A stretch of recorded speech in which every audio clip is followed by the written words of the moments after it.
श्री राम के द्वारा शंबुक का वध और मृत ब्राह्मण बालक को जीवन की प्राप्ति। पिछले अध्याय में हमने श्री विष्णु जी और शिव जी के द्वारा ब्रह्मा जी की स्तुति सुनी और ब्रह्मा जी के द्वारा अपने स्थित 108 तीर्थों का वर्णन सुना। आप सभी डिस्क्रिप्शन बॉक्स से मेरे दूसरे चैनल ज्ञान कथा सागर में आरंभ की गई महाभारत की श्रवण पुस्तिका का भी आनंद उठा सकते हैं। पुलस्त्य जी बोले, राजन, पूर्व काल में स्वयं भगवान ने जब रघुवंश में अवतार लिया था तब वहां वे श्री राम नाम से विख्यात हुए। तब उन्होंने लंका में जाकर रावण को मारा और देवताओं का कार्य किया था। इसके बाद वे पुनः वन से लौटकर पृथ्वी के राज्य सिंहासन पर स्थित हुए। उस समय उनके दरबार में अगस्त्य आदि बहुत से महात्मा ऋषि उपस्थित हुए। महर्षि अगस्त्य जी की आज्ञा से द्वारपाल ने तुरंत जाकर महाराज को ऋषियों के आगमन की सूचना दी। सूर्य के समान तेजस्वी महर्षियों को द्वार पर आया जान श्री रामचंद्र जी ने द्वारपाल से कहा, तुम शीघ्र ही उन्हें भीतर ले आओ। श्री राम जी की आज्ञा से द्वारपाल ने उन मुनियों को सुखपूर्वक महल के भीतर पहुंचा दिया। उन्हें आया देख रघुनाथ जी हाथ जोड़कर खड़े हो गए और उनके चरणों में प्रणाम करके उन्होंने उन सबको आसन पर बैठाया। तदनंतर पुरोहित वशिष्ठ जी ने पाद्य, अर्घ्य और आचमनीय निवेदन करके उनका अतिथि सत्कार किया। तत्पश्चात श्री रामचंद्र जी ने जब उनसे कुशल समाचार पूछा तब वे वेदवेता महर्षि अगस्त्य को आगे करके इस प्रकार बोले, महाबाहो, आपके प्रताप से सर्वत्र कुशल है। रघुनंदन, बड़े सौभाग्य की बात है कि शत्रु दल का संहार करके लौटे हुए आपको हम लोग सकुशल देख रहे हैं। कुलघाती, पापी एवं दुरात्मा रावण ने आपकी पत्नी को हर लिया था। वह उन्हीं के तेज से मारा गया। आपके इस युद्ध में मार डाला। रघु सिंह, आपने जैसा कर्म किया है वैसा कर्म करने वाला इस संसार में दूसरा कोई नहीं है। राजेंद्र, हम सब लोग यहाँ आपसे वार्तालाप करने के लिए आए हैं। इस समय आपका दर्शन करके हम पवित्र हो गए। आपके दर्शन से हम वास्तव में आज तपस्वी हुए हैं। आपने सबसे शत्रुता रखने वाले रावण का वध करके हमारे अश्रु पोंछे हैं और सब लोगों को अभयदान दिया है। काकुतस्थ, आपके पराक्रम की कोई था नहीं है। आपकी विजय से वृद्धि हो रही है। यह बड़े आनंद की बात है। हमने आपका दर्शन और आपके साथ संभाषण कर लिया। अब हम लोग अपने अपने आश्रम को जाएंगे। रघुनंदन, आप भविष्य में कभी हमारे आश्रम पर आइएगा। पुलस्त्य जी कहते हैं, भीष्म, ऐसा कहकर वे मुनि उसी समय अंतर्ध्यान हो गए। उनके चले जाने पर धर्मात्माओं में श्रेष्ठ श्री रामचंद्र जी ने सोचा, अहो, मुनि अगस्त्य ने मेरे सामने जो ये प्रस्ताव रखा है कि रघुनंदन फिर कभी मेरे आश्रम पर भी आना, तब अवश्य ही मुझे महर्षि अगस्त्य जी के यहाँ जाना चाहिए और देवताओं की कोई गुप्त बात हो तो उसे सुनना चाहिए, अथवा यदि वे कोई दूसरा काम बताएं तो उसे भी करना चाहिए। ऐसा विचार कर महात्मा रघुनाथ जी पुनः प्रजा पालन में लग गए। एक दिन एक बूढ़ा ब्राह्मण जो उसी प्रांत का रहने वाला था अपने मरे हुए पुत्र को लेकर राजद्वार पर आया और इस प्रकार कहने लगा, बेटा, मैंने पूर्व जन्म में ऐसा कौन सा पाप किया है जिससे तुझ इकलौते पुत्र को आज मैं मृत्यु के मुख में पड़ा देख रहा हूं। निश्चय ही यह महाराज श्री राम का ही दोष है जिसके कारण तेरी मृत्यु इतनी जल्दी आ गई। रघुनंदन, अब मैं भी स्त्री सहित प्राण त्याग दूंगा फिर आपको बाल हत्या, ब्रह्म हत्या और स्त्री हत्या तीनों पाप लगेंगे। रघुनाथ जी ने उस ब्राह्मण की दुख और शोक से भरी सारी बात सुनी।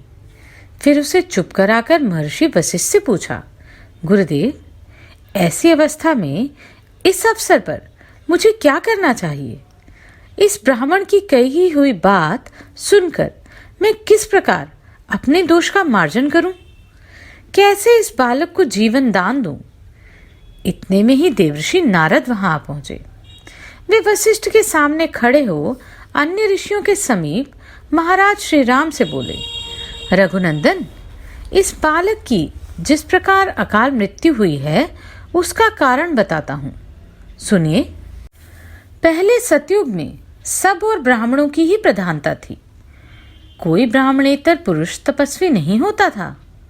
उस समय सभी अकाल मृत्यु से रहित और चिरजीवी होते थे। फिर त्रेता युग आने पर ब्राह्मण और क्षत्रिय दोनों की प्रधानता हो जाती है। दोनों ही तप में प्रवृत्त होते हैं। द्वापर में वैश्यों में भी तपस्या का प्रचार हो जाता है। ये तीनों युगों के धर्म की विशेषता है। इन तीनों युगों में शूद्र जाति का मनुष्य तपस्या नहीं कर सकता। केवल कलयुग में शूद्र जाति को भी तपस्या का अधिकार होगा। राजन, इस समय आपके राज्य की सीमा पर एक खोटी बुद्धि वाला शूद्र अत्यंत कठोर तपस्या कर रहा है। उसी के शास्त्र विरुद्ध आचरण के प्रभाव से इस बालक की मृत्यु हो गई। राजा के राज्य या नगर में जो कोई भी अधर्म अथवा अनुसूचित कर्म करता है, उसके पाप का चतुर्थांश राजा के हिस्से में आता है। अतः पुरुष श्रेष्ठ, आप अपने राज्य में घूमिए और जहां कहीं भी पाप होता दिखाई दे उसे रोकने का प्रयत्न कीजिए। ऐसा करने से आपके धर्म, बल और आयु की वृद्धि होगी। साथ ही ये बालक भी जी उठेगा। नारद जी के इस कथन पर श्री रघुनाथ जी को बड़ा आश्चर्य हुआ। वे अत्यंत हर्ष में भरकर लक्ष्मण से बोले, सौम्य, जाकर इस श्रेष्ठ ब्राह्मण को सांत्वना दो और इस बालक के शरीर को तेल से भरी नाव में रखवा दो। जिस प्रकार भी इस निरपराध बालक के शरीर की रक्षा हो वह उपाय करना चाहिए। उत्तम लक्षणों से युक्त सुमित्रा कुमार लक्ष्मण को इस प्रकार आदेश देकर भगवान श्री राम ने पुष्पक विमान का स्मरण किया। रघुनाथ जी का अभिप्राय जानकर इच्छानुसार चलने वाला वह स्वर्ण भूषित विमान एक ही मुहूर्त में उनके समीप आ पहुंचा और हाथ जोड़कर बोला, महाराज, आपका आज्ञाकारी ये दास सेवा में उपस्थित है। पुष्पक की सुंदर उक्ति सुनकर महाराज श्री राम महर्षि वशिष्ठ को प्रणाम करके विमान पर आरूढ़ हुए और धनुष, भाता एवं चमचमाता हुआ खड्ग लेकर तथा लक्ष्मण और भरत को नगर का भार सौंप दक्षिण दिशा की ओर चल दिए।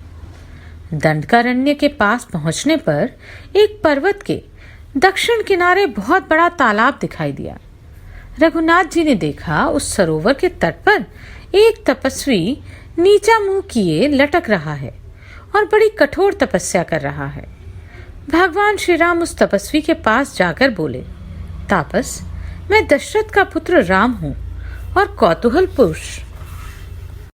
तापस, मैं दशरथ का पुत्र राम हूँ और कौतूहलवश तुमसे एक प्रश्न पूछता हूँ। मैं यह जानना चाहता हूँ कि तुम किस लिए तपस्या करते हो। ठीक ठीक बताओ, तुम ब्राह्मण हो या दुर्जय क्षत्रिय, तीसरे वर्ण में उत्पन्न वैश्य हो या शूद्र। तपस्या सत्य स्वरूप और नित्य है। उसका उद्देश्य है स्वर्ग आदि उत्तम लोकों की प्राप्ति। तप सात्विक, राजस और तामस 3 प्रकार का होता है। ब्रह्मा जी ने जगत के उपकार के लिए तपस्या की सृष्टि की है। अतः परोपकार के उद्देश्य से किया हुआ तप सात्विक होता है। क्षत्रियोचित तेज की प्राप्ति के लिए किया जाने वाला भयंकर तप राजस कहलाता है।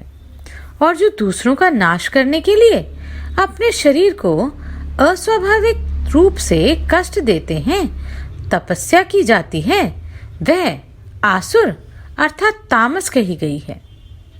तुम्हारा भाव आसुर जान पड़ता है तथा मुझे ऐसा प्रतीत होता है कि तुम द्विज नहीं हो।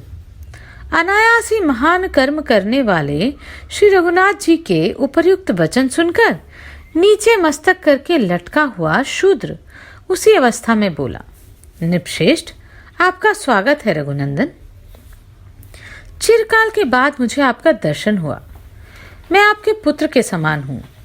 आप मेरे लिए पिता के तुल्य हैं, क्योंकि राजा तो सभी के पिता होते हैं। महाराज, आप हमारे पूजनीय हैं। हम आपके राज्य में तपस्या करते हैं, उसमें आपका भी भाग है। विधाता ने पहले से ही ऐसी व्यवस्था कर दी है।